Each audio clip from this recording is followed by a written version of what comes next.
evaluations in humanitarian settings necessarily unethical?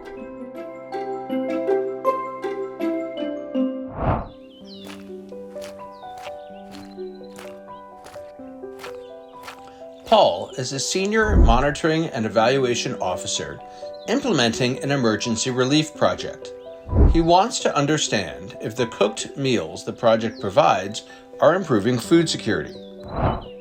Paul learned in our first video that he needs to use an impact evaluation to understand the effect of this project.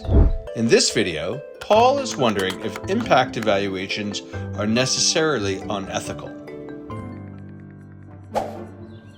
Paul knows that impact evaluations include control groups.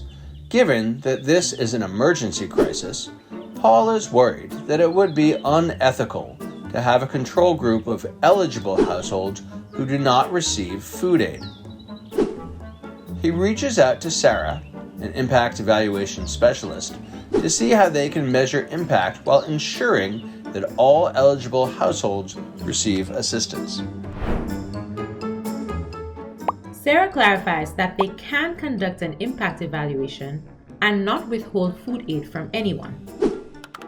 She explains that instead of using a pure control where the comparison group does not receive any services, they can instead compare outcomes of households receiving cooked meals to the outcomes of households receiving another type of food aid.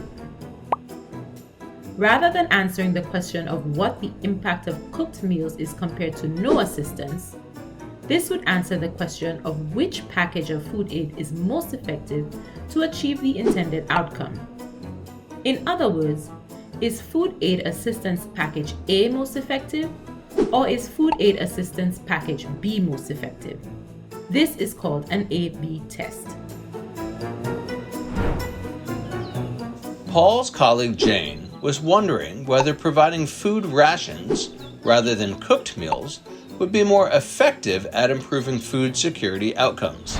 She suggests that they could compare the impact of providing cooked meals to the impact of providing food rations to see which is more effective. Sarah designs a randomized control trial where eligible households are randomly assigned to one of these two groups. The first group receives dry food rations and the second group receives the cooked meals. By randomly assigning the two groups, Paul and Jane ensure that all eligible households in the project area receive assistance, while also ensuring that their organization can learn which approach is the most effective to improve food security outcomes. Sarah completes the study to assess the impact and presents the results to Paul and Jane. They find that within their project area, providing dry food rations is more effective at improving food security outcomes than providing cooked meals. Paul and Jane bring these findings back to their organization's leadership.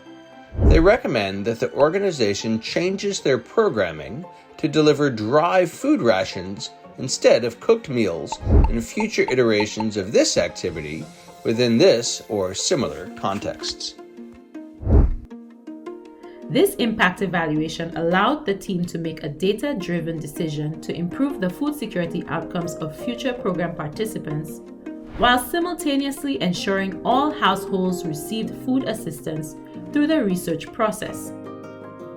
In other words, Sarah, Paul, and Jane showed that it is possible to conduct impact evaluations that do not withhold programming from beneficiaries and still answer key programming questions.